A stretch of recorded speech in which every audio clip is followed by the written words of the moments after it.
Hello दोस्तों, welcome back in my YouTube channel engineering अड्डा। स्वागत है आपके अपने यूट्यूब चैनल में। मैं हूं आपका दोस्त और चैनल का होस्ट एसके आर्या। तो आज का जो हमारा टॉपिक है बेसिकली जिस पे हम बात करने वाले हैं वो है हमारे पास बिग डेटा चैलेंजेस। जी हाँ, अगर आपने इसके प्रीवियस वीडियोस को आपने नहीं देखा है तो इन टॉपिक को समझने में आपको कहीं ना कहीं कठिनाई हो सकती है, प्रॉब्लम आप फेस कर सकते हैं। इसीलिए ये आपका फर्स्ट यूनिट का लास्ट वीडियो है। इसमें आपके जो बचे हुए टॉपिक्स है वो सारे कवर्ड हो जाएंगे। तो इसीलिए आपको क्या करना है, सीक्वेंस से आपको वीडियोस को देखना है। और अभी तक मैंने आपको जो नोट्स प्रोवाइड नहीं किए हैं, ठीक बहुत ही जल्द आपको नोट्स प्रोवाइड करा दिए जाएंगे। और जो भी गूगल में आपको जो भी नोट्स हैं, नोट्स के साथ साथ क्वेश्चन पेपर और इससे रिलेटेड जितना भी डेटा है वो सारा का सारा गूगल क्लासरूम पे आपको प्रोवाइड करा दूंगा। वो कोड आपको बहुत जल्द आपको डिस्क्रिप्शन बॉक्स में देखने को मिल जाएगा। तो बेसिकली अगर आपने प्रीवियस वीडियोस को नहीं देखा है तो उनको देख लीजिएगा। बढ़ते हैं अपने आज के इस टॉपिक की तरफ। उससे पहले आप सभी से एक छोटी सी रिक्वेस्ट है, अगर पहली बार हमारे चैनल पे आए हैं तो चैनल को सब्सक्राइब कर लें, वीडियो को लाइक कर दें और नोटिफिकेशन बेल आइकन को ऑन कर दें ताकि हमारा जो लेटेस्ट अपडेट है वो सबसे पहले आपके पास पहुंच सके। चलिए शुरू करते हैं आज का इंपॉर्टेंट वीडियो कि बिग डेटा में कौन कौन से चैलेंजेस का हम सामना करना पड़ता है। अगर आप बिग डेटा के इंजीनियर हैं या बिग डेटा के टूल्स को इस्तेमाल करते हैं तो आप कौन कौन सी प्रॉब्लम्स को फेस करते हैं या क्या क्या चैलेंजेस आपके सामने आते हैं। सबसे पहला चैलेंज आता है स्टोरेज को लेके। स्टोरेज को लेके चैलेंज कैसे आता है, यहाँ पे बात स्पेस की नहीं होती है, यहाँ पे बात होती है अनस्ट्रक्चर्ड डेटा की, अनडिफाइंड फॉर्मेट्स की। इट मींस दैट हमारे पास जो ट्रेडिशनल डेटाबेस है उस डेटाबेस में हम जो डेटा स्टोर करेंगे वो किस टाइप का है, यानी अनडिफाइंड जो हमारे पास डेटाबेस होता है, क्लियर, अनडिफाइंड डेटाबेस, उसमें क्या होता है, किसी ने पिक्चर शेयर की, किसी ने ऑडियो शेयर किया, किसी ने वीडियो शेयर किया। ये जो डिफरेंट टाइप के डेटा हैं इनको मैनेज करने के लिए हमें थोड़ा सा ध्यान रखना पड़ता है कि कौन सा डेटा किस पर्टिकुलर रिसोर्स या किस सोर्स से आ रहा है और किस प्लेटफॉर्म से आ रहा है, किस टाइम पे आ रहा है, वो कौन कौन से कॉम्प्लायंस को फॉलो कर रहा है, कैसे आ रहा है, प्राइवेट मोड में आ रहा है या गवर्नमेंट किसी रिकॉग्नाइज जो भी हमारे स्टैंडर्ड्स होते हैं उनको फॉलो करके आ रहा है, किस तरह से आ रहा है। तो यहाँ पे स्टोरेज में जो डेटा को हम स्टोर करते हैं तो जो अनडिफाइंड या अनस्ट्रक्चर्ड डेटा होता है या अनफॉर्मेटेड डेटा होता है उसको हमें स्टोर करने में प्रॉब्लम्स को फेस करना पड़ता है। नेक्स्ट टॉपिक है हमारे पास प्रोसेसिंग। बेसिकली प्रोसेसिंग इसके लास्ट वीडियो में ऑलरेडी मैं आपके साथ डिस्कस कर चुका हूं कि प्रोसेसिंग क्या होता है। तो यहाँ पे मैं आपको क्लैरिफाई कर दूं कि बेसिकली यहाँ पे प्रोसेसिंग का यहाँ पे जो सिंपल सा मतलब है वो ये है कि जो डेटा हम यहाँ पे इनटेक करते हैं या इनसाइट करते हैं या फिर जो भी इनपुट्स हम उसे प्रोवाइड करते हैं उसे प्रोसेस करने के बाद क्या हमारा जो डेटा है, हमारा जो आउटपुट है, हमारा जो आउटकम है वो एक्यूरेटली जनरेट हो रहा है। इससे पहले मैंने एक वीडियो में आपसे बात की थी बिग डेटा आर्किटेक्चर के बारे में। वहां पर आपको एक चीज समझाई थी, जब डेटा सोर्स हमारे डेटा के इनपुट को आगे पास करता है फाइनली हमारे रिपोर्टिंग टूल के आने के पास, इससे पहले मैंने कहा था कि कभी भी आपका डेटा अगर किसी रीजन से फेल हो जाता है, आपकी रिक्वेस्ट फेल हो जाती है तो यहां पर लास्ट में हमारे पास एक पॉपअप होता है, एक लास्ट फीचर होता है जिसके हम ऑर्केस्ट्रेशन बोलते हैं। वो क्या करता है, उस फेलियर को वहीं से कंटिन्यू करने के बाद आगे प्रोसीड करा देता है। तो ये होता है हमारा प्रोसेसिंग। तो हमें प्रोसेसिंग में देखना होता है कि कोई हमारा इनपुट या फिर कोई ऐसा डेटा फेल तो नहीं हो रहा है, बार बार रिपीट तो नहीं हो रहा है, कोई ऐसा डेटा, कोई ऐसा बैकलॉग या फिर कोई ऐसी टेम्पररी फाइल जो बार बार रिपीट हो रही है, अपने लॉग्स को जनरेट कर रही है और हमारे स्पेस को ग्रैब कर रही है या फिर फुल कर रही है, जिसे हम गार्बेज वैल्यू भी कहते हैं, जिसे हम गार्बेज स्पेस भी कहते हैं, जो हमारे अनऑथराइज मतलब हमारा जो एक्चुअल स्पेस होता है उसको ये फुलफिल करके बिना मतलब का स्पेस ये खराब करता है। तो हमें प्रोसेसिंग के टाइम पे ये सारी चीजों का ध्यान रखना होता है। ये भी हमारे पास एक चैलेंज आता है। थर्ड चैलेंज है हमारे पास सिक्योरिटी। सिक्योरिटी की बात यहाँ पे सिर्फ यही है कि जो भी डेटा हम किसी के थ्रू ले रहे हैं और जो भी डेटा हम किसी के थ्रू पास कर रहे हैं, यानी जो भी हम आउटपुट के फॉर्म में डेटा यूज कर रहे हैं, हमने जहां से इनपुट उठाया क्या वो सिक्योर्ड था, क्या वो ऐसा तो नहीं कि जो हमने डेटा वहां पे उठाया है उसके पीछे कोई अननोन अनऑथेंटिकेटेड पर्सन बैठा हो जो अटैक कर ले, किसी स्पाईवेयर का यूज कर ले या फिर कोई भी ऐसा मालवेयर हमारे साथ शेयर कर ले। तो हमें इन सब चीजों का ध्यान रखना होता है। फिर जब हम अपने आउटपुट या फिर अपनी इंफॉर्मेशन को डिलीवर कर रहे होते हैं, डिलीवर करने के टाइम पे हमें यह ध्यान रखना होता है कि जो डिलीवर हमने किया है वो डेडिकेटेड पर्सन के पास गया है, ऐसा तो नहीं कि हमारा डेटा बीच में कहीं ब्रीच हो गया है, किसी अननोन पर्सन ने हमारे डेटा को लीक कर लिया, ब्रीच कर लिया, हैक कर लिया, समथिंग XYZ। आपको समझ में आ गया होगा सिक्योरिटी का कंसर्न यहां पे मेन क्या है। And fourth point is that big data compliance. Compliance का मतलब यहां पे है कि गवर्नमेंटल, लीगल स्टैंडर्ड और प्रोटेक्शन, सिक्योरिटी प्रोटेक्शन जितने भी होते हैं गवर्नमेंट के, जो कॉम्प्लायंस होते हैं, रूल्स रेगुलेशंस होते हैं, टर्म्स कंडीशंस होती हैं, उनको ये प्रॉपरली फुलफिल कर रहा है कि नहीं। कई बार क्या होता है मार्केट में कई ऐसे एप्लीकेशन, अभी आपको याद होगा रिसेंटली गवर्नमेंट में, इंडियन गवर्नमेंट ने बहुत सारे चाइनीज एप्लीकेशन को बंद कराया था। ऐसा माना जा रहा था कि हमारी इंडियन डेटा या फिर इंडियन का जो भी इंफॉर्मेशन है, हम लोगों की जो पर्सनल इंफॉर्मेशन है वो शेयर की जा रही थी अदर कंट्रीज के साथ। हमारा पर्सनल डेटा क्या किया था, सेल किया जा रहा था। तो वही चीज है यहाँ पे बिग डेटा कॉम्प्लायंस, यानी हमारे जो अपने कुछ परसेप्शंस हैं, हमारा पर्सनल डेटा है, हमारे अपने रिकॉर्ड है, ऐसा तो नहीं कि किसी अदर पर्सन के साथ शेयर हो रहे हैं, डेटा ब्रीच हो रहा है या हमारी इंफॉर्मेशन लीक हो रही है। तो इन सब में हम क्या आता है, कॉम्प्लायंस। कॉम्प्लायंस में हम कुछ स्टैंडर्ड बनाते हैं और उस स्टैंडर्ड को अगर वो चीजें फॉलो कर रही हैं तभी हमारा क्या होता है, ये भी एक अपने आप में चैलेंज है। अगर आपने कभी सॉफ्टवेयर डेवलपमेंट पढ़ा होगा तो सॉफ्टवेयर डेवलपमेंट में अगर मैं लाइफ साइकिल का एग्जांपल ले लूं, SDLC, software development life cycle, ठीक है। तो हमारा जो सॉफ्टवेयर डेवलपमेंट लाइफ साइकिल है, इसमें भी ये डिफाइंड होता है कि ये सॉफ्टवेयर कब बनेगा, किन किन प्रोसेस से बनेगा, कहां पे हमारा रिपीट होगा, कहां पे इसका हम क्या करेंगे, कैसे कब मेंटेनेंस होगा, कब कैसे क्या होगा, सारी चीजें यहाँ पर डिफाइंड होती हैं, ठीक। बट इसी के साथ यहाँ पे हम कुछ स्टैंडर्ड यूज करते हैं, कुछ मॉडल यूज करते हैं। सपोज मैं एग्जांपल लेता हूं वाटरफॉल मॉडल का, तो कुछ ऐसे स्टैंडर्ड हम यूज करते हैं जिनको देखकर अपने सॉफ्टवेयर को हम डेवलप करते हैं ताकि हमारे फ्यूचर में उस प्रोडक्ट में कोई प्रॉब्लम ना आ पाए, ठीक है। लास्ट पॉइंट है हमारे पास यहाँ पे, finding and fixing data quality issues. It means that, जैसे कि मैं यहाँ पे एग्जांपल ले लेता हूं, यहाँ पे सिंपल सा एग्जांपल ले लेता हूं, यूट्यूब के वीडियो का आपको इजीली समझ में आ जाएगा। जैसे कि फाइंड करना, फाइंड का मतलब आपको समझ में आ रहा है कि कहीं कोई प्रॉब्लम हो गई है, कोई डेटा कहीं ना कुछ ब्रीच हो गया, ब्रेक हो गया, कोई प्रॉब्लम आ गई, उसको फाइंड करना ये एक अलग चैलेंज है कि ओवरऑल इतना बड़ा डेटाबेस है और इतना सारा डेटा है, उन सभी डेटा में किसी एक डेटा को फाइंड करना ये भी अपने आप में बहुत बड़ा चैलेंज है। फिक्स डेटा क्वालिटी इश्यूज, अगर मैंने यहाँ पे YouTube का एग्जांपल इसलिए लिया क्योंकि YouTube पे आप जो वीडियो देखते हैं, हमने जो वीडियो शेयर किया, सपोज मैं एक वीडियो अपलोड कर रहा हूं जिसका साइज है मान लेते हैं 100 MB, ठीक, 100 MB। अब जब मैं इस वीडियो को अपलोड करूंगा तो उसकी क्वालिटी 100 MB ही होनी चाहिए। आप जब इसे व्यू करेंगे, आप जब इसे वॉच करेंगे तो ऐसा ना हो कि 100 MB की जगह ये 70 MB, 80 MB में ये अपने पास कलेक्ट करे, ऐसा नहीं होना चाहिए, ठीक है। जैसे कि व्हाट्सएप पे आप वीडियो क्या होगा, कई बार शेयर करते हैं तो देखा होगा उसका जो वीडियो का साइज होता है वो रिड्यूस हो जाता है क्योंकि उसके अपने एल्गोरिदम, अपने स्टैंडर्ड्स है। बट यूट्यूब पे ऐसा नहीं होता, जो क्वालिटी हम उसे इनपुट के फॉर्म में प्रोवाइड करेंगे वही क्वालिटी हमें आउटपुट के फॉर्म में चाहिए। तो कई बार यहां पर भी इश्यूज क्रिएट होते हैं, तो उसी की बात कर रहे हैं, fix data quality issues. I think कि आपको ये पांचों पॉइंट क्लियर हो गए होंगे कि कौन कौन से चैलेंजेस बिग डेटा में देखने के लिए मिलते हैं। अब हम बढ़ते हैं अपने नेक्स्ट टॉपिक की तरफ। जो हमारा नेक्स्ट टॉपिक है हमारे पास है big data, privacy and ethics. Basically privacy आप सभी समझते हो कि जहां पे हम सिक्योरिटी कंसर्न की बात करते हैं, एथिक्स का मतलब यहां पे होता है किन किन रूल्स, किन किन टर्म्स का हमें फॉलो करना है, किन किन बातों का हमें ध्यान रखना है, किन किन चीजों, कौन कौन सी चीजें हमारे लिए बहुत ही ज्यादा इंपॉर्टेंट है, बहुत महत्वपूर्ण है उस प्रोसेस को कंप्लीट करने के लिए, ठीक है।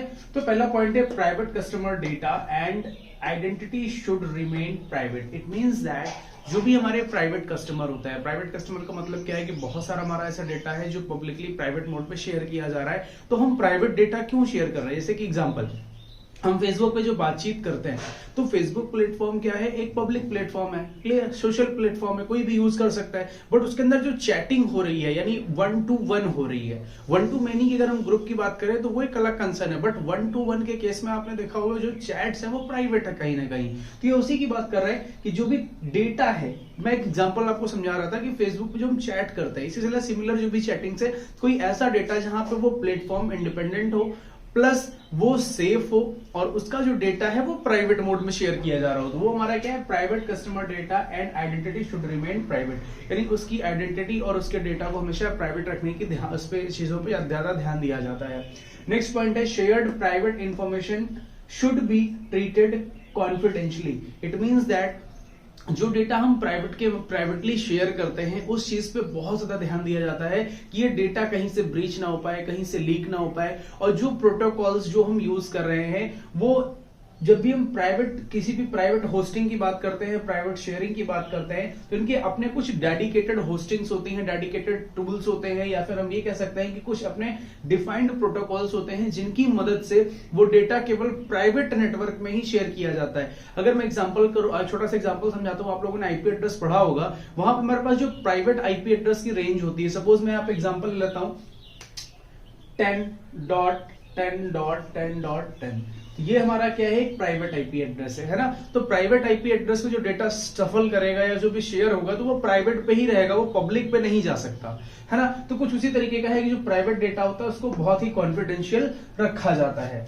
नेक्स्ट पॉइंट है big data should not interface with human value, यानी बिग डेटा जो है उसका जो इंटरफेस है वो ह्यूमन वैल्यू, इसका एक्चुअल में इसका जो मतलब है कि जो हमारे पास डेटा का कलेक्शन है, जो हमारा यूआई है, यूजर इंटरफेस, तो पर्टिकुलर यूजर के अकाउंट के रिलेटेड उसको उतनी ही सर्विसेज या उतने फीचर अलॉट किए जाते हैं, वो ओवरऑल डेटा को नहीं एक्सेस कर पाएगा, वो अपना खुद का भी डेटा एक्सेस नहीं कर पाएगा। तो जितने हम उसको सर्विसेज या टूल या फीचर प्रोवाइड करते हैं वो केवल उतने ही फीचर्स को यूटिलाइज कर पाएगा। नेक्स्ट टॉपिक है हमारे पास बेनिफिट्स ऑफ बिग डेटा। वैसे तो बिग डेटा के बहुत सारे हजारों बेनिफिट्स हैं, बट यहाँ पे जो मेन इंपॉर्टेंट बेनिफिट्स हैं वो हम आपको समझा देते हैं। पहला बेनिफिट है फास्टर। फास्टर कैसे, मान लीजिए गूगल में या आपके जो भी इंटरनेट सोर्स हैं वहां पे लाखों टाइप का डेटा पड़ा हुआ है, एक सिंगल क्लिक में वो नैनो सेकंड में सर्च होके आपके स्क्रीन पे भी हो जाता है। मतलब क्या है faster, better decision making. Better decision making already previous video में डिसीजन मेकिंग का कॉन्सेप्ट में समझा चुका हूं। तो डिसीजन मेकिंग का मतलब क्या है, जैसे कि आपका मैप में आप अगर जब ट्रैवल कर रहे हो, मैप को आप अपने डेस्टिनेशन को फॉलो करके, तो कहीं भी आपकी स्विचिंग होती है या आप रास्ता चेंज करते हो तो तुरंत अपने आप को डिसीजन लेता है और आपको एक नया रूट दिखा देता है। नेक्स्ट है cost reduction and operational efficiency. Cost reduction, क्योंकि हमारे पास जो डेटा है वो बहुत ज्यादा डेटा हो जाएगा, हम हार्ड डिस्क में स्टोर करेंगे, है ना। तो हार्ड डिस्क में कितनी हार्ड डिस्क हम खरीदेंगे, कितना हम डेटाबेस बनाएंगे, तो कहीं ना कहीं डेटा हो सकता है वो हार्ड डिस्क क्रैश हो जाए, कुछ भी हो जाए। तो बिग डेटा को हम स्टोर करने के लिए हम ऐसे वर्चुअल प्लेटफॉर्म्स का यूज करते हैं जहां पे डेटा हमारा कह सकते हो कि क्लाउड बेस्ड होता है ओवरऑल, ठीक है। तो वहां पे हमारा कॉस्ट रिडक्शन हो जाता है। ऑपरेशनल एफिशिएंसी का मतलब है कि जो भी डेटाबेस में हम जो परफॉर्म करते हैं, किसी भी टाइप का ऑप्शन हो या फिर जैसे कि इंसर्शन, डिलीशन, अपडेशन, कैसा भी कोई भी क्वेरी हो, कोई भी ऑपरेशन हो, तो वो बहुत ही इफिशियंटली हो पाता है। थर्ड पॉइंट है improved data driven go to market. देखो सबसे अच्छा एग्जांपल यहाँ पे, जब भी कोई डेटा, मार्केट का मतलब है कि वो सोसाइटी या फिर वो एनवायरमेंट, इंटरनेट पे जब भी वो डेटा डिलीवर होता है तो हमेशा हर बार वो इंप्रूव्ड फॉर्म में होता है। कैसे, अगर मैं आप एग्जांपल यूट्यूब का ले लूं तो यूट्यूब ने देखा होगा कि पिछले 10 सालों में अपने आप को बहुत ज्यादा अपडेट कर लिया है। ऐसे ऐसे उसके पास एल्गोरिथम, अगर आप कोई भी फोटो या फिर कोई भी कंटेंट अपलोड करते हैं, वो किसी क्रिएटर ने बनाया तो तुरंत ही पकड़ लेता है और आपको एक क्लेम भेज देता है कि ये जो डेटा है या फिर ये वीडियो या ये ऑडियो इस पर्टिकुलर राइटर या इस पर्टिकुलर क्रिएटर ने या म्यूजिशियन ने ये कंपोज किया है और आपने इसके डेटा को बिना पूछे यूज किया, तो एक कॉपीराइट क्लेम आपको मिल जाता है। तो वही चीज है कि हर बार डेटा जो होता है वो मार्केट में क्या होता है, बहुत ही इंप्रूव होके आता है। Okay fine, this is the last topic of this unit.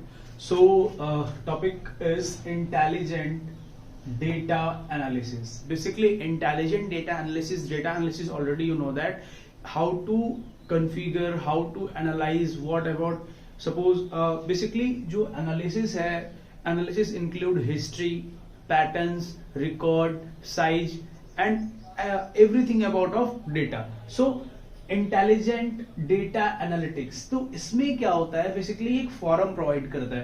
तो इसको समझ लेते हैं। It provides a forum for the examination of issues related to the research and application of AI technique in data analysis across a variety of disciplines. It means that जो हमारा intelligent data analysis है, ये एक आपको forum या फिर कह सकते हो कि स्टैंडर्ड या एक स्ट्रक्चर तैयार करके देता है जहां पर हम अपने डेटा को एनालाइज करते हैं with the help of AI tools और टेक्निक्स की मदद से।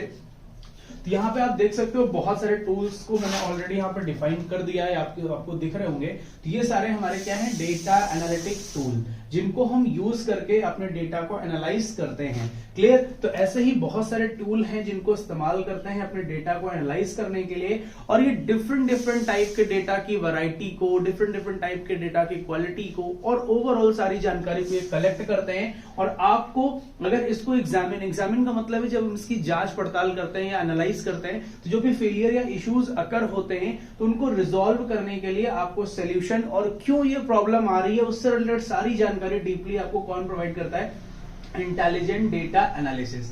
क्लियर? तो इंटेलिजेंट डेटा एनालिसिस आपको क्लियर हो गया होगा। नेक्स्ट टॉपिक है reporting and analytics. Basically reporting आपका एक इंपॉर्टेंट पार्ट है। आपने देखा होगा जब हमने आर्किटेक्चर पढ़ा था, बिग डेटा के आर्किटेक्चर को जब हमने पढ़ा था, तो वहां पर भी एक रिपोर्टिंग का कॉन्सेप्ट था। तो सेम है यहां पर जो पर्पस लिखा है, पर्पस का मतलब ये है कि डेटा जो हमारे पास आ रहा है डिफरेंट रिसोर्सेज या डिफरेंट प्लेटफॉर्म से डिफरेंट वैरायटी का डेटा को ऑर्गेनाइज करना, कलेक्ट करना और उसके बाद उसको मॉनिटर करना, इसे ही इसका पर्पस होता है हमारा रिपोर्टिंग टूल का। ठीक, उसके बाद है स्पेसिफाइज। ये क्या स्पेसिफाई करता है हमारा रिपोर्टिंग टूल? तो मेन कंपोनेंट समझते हैं। ये बिल्डिंग के काम आता है, जब भी डेटा को बिल्ड या क्रिएट किया जाता है, कंसोलिडेट करने के काम आता है, कॉन्फ़िगर करने के काम आता है, फॉर्मेटिंग के काम आता है, समराइजिंग के काम आता है। ठीक है। Third point is final output. Basically final output आप सभी समझते हो कि जब हम कोई भी डेटा प्रोसेस कर लेते हैं, जो एट द एंड हमें रिजल्ट मिलने वाला है वो हमारा क्या है, फाइनल आउटपुट। तो क्लियर? फाइनल आउटपुट में हमें क्या मिलता है? Dashboard, reports, alerts. Dashboard already आप सभी को पता है, जो यूआई इंटरफेस जब लॉगिन करते हैं हमारे पास जो उससे रिलेटेड सर्विसेज आती हैं वो हमारा डैशबोर्ड होता है। रिपोर्ट्स उसके बारे में बखूबी डिटेल्ड जानकारी। एंड अलर्ट्स, अलर्ट क्या होता है? जैसे कई बार आप कोई फोटो अपलोड करते हो, कोई वीडियो अपलोड करते हो, तो कई बार आपके पास आता है कि ये साइज, जैसे कि मान लीजिए आप फॉर्म भर रहे हो तो वहां पे कहता है कि हमें जेपीजी टाइप की ही पिक्चर चाहिए, और आप पीएनजी अगर भर रहे होगे तो आपको एक क्या देगा, कहीं ना कहीं कोई ना कोई वैलिडेशन लगा होगा और आपको एक अलर्ट शो करेगा। तो ये अलर्ट उससे रिलेटेड है। हमारा डेटा अगर मिसमैच होता है या प्रॉपर फॉर्मेटिंग नहीं हो पाती तो ये अलर्ट हमें जारी करके देता है। And fourth point is people. People का मतलब यहां पे है कि ये ऑटोमेटेड डेटा स्ट्रक्चर को फॉलो करता है। ऑटोमेटेड क्या होता है? जैसे कि हम आज के टाइम पे डायनेमिक इंडस्ट्री में काम करते हैं, जो भी चीज है वो सब डायनेमिकली मूव कर रही है, यूजर अपने अकॉर्डिंग चीजों को चेंज कर रहा है, कंपनी अपने अकॉर्डिंग चेंज कर रही है। तो ये सारा का सारा जितना भी ऑटोमेटेड या ऑटो जनरेटेड डेटा होता है, ये ऑटोमेटिक इसको क्या करता है, मैनेज कर लेता है। आपको बार बार समझाने की जरूरत नहीं होती है। इसका एग्जाम्पल आप ले लेते हैं कि आप लोग क्रिकेट के रिकॉर्ड्स या फिर क्रिकेट के जो भी हम कह सकते हैं जो भी वैल्यूज हैं उनको हम क्या करते हैं, ऑनलाइन चेक करते हैं कि अभी कितना किसका क्या स्कोर हुआ, कौन आउट हो गया, कौन नहीं हुआ। तो वो रन टाइम पे सारे रिकॉर्ड्स को अपने पास मेंटेन करता है। कौन? ये पीपल का सोर्स, यानी ऑटोमेटेड होता है। क्लियर?